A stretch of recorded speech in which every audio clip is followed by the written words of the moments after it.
The US has criticized North Korea's denial of human rights at a UN Security Council meeting just a day after North Korea called American society unequal.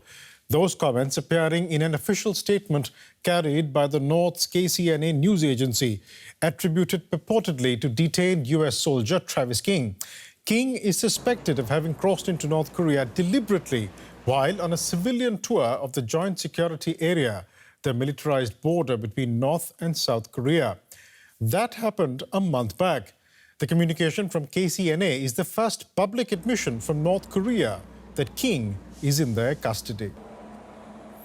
And joining me now for more context from Seoul is James Fretwell, an analyst at NK News, a portal that reports extensively on North Korea. James, earlier in the week, we had the first public communication from North Korea on Travis King, but it took a month for this to happen. Why so long and why now? It's a really good question. I think that North Korea was probably interrogating King for a number of weeks, probably is still interrogating King based on the experiences of Americans that have also been detained by North Korea. The interrogation process generally lasts something around 3 weeks.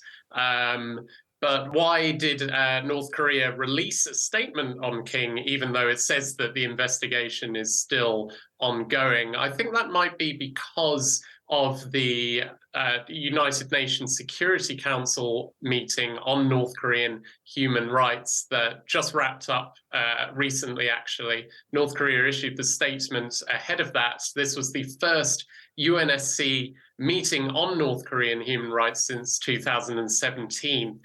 So the first in 5 years. That's quite significant, obviously. They used to hold these meetings a lot, but China had been blocking these meetings. Obviously, a lot of attention, bad attention on North Korea at this meeting on North Korean human rights. And I think that North Korea, in releasing the statement on Travis King, it said that King went to North Korea to escape racism in America. And it's, North Korea's statement got a lot of attention, and I think it's trying to flip the script, basically, to try and divert attention possibly away from its own human rights abuses.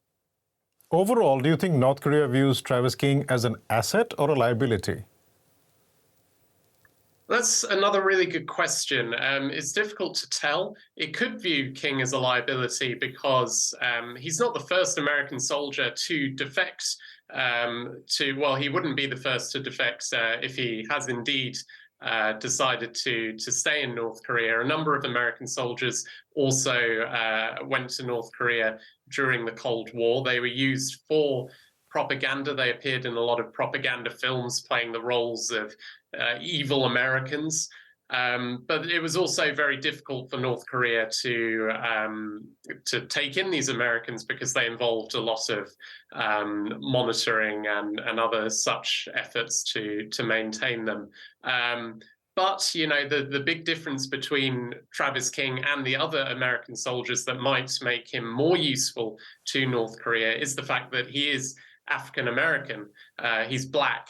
And North Korea does sometimes take the opportunity to fire back at America. When America criticizes North Korea for its human rights abuses, North Korea often points to America's history of slavery and also more recent issues to do with racism. That's not to say that North Korea is, very progressive in this regard. While it sometimes says it supports racial issues, it's also issued very racist insults, notably against President Barack Obama when he was in office. So it does use racial issues for its own ends. So what is happening right now? Are back-channel talks taking place between the Americans and North Korea, or are the official talks happening to secure the release of Travis King? It seems like the US is trying to get in contact, and they're receiving limited responses from North Korea.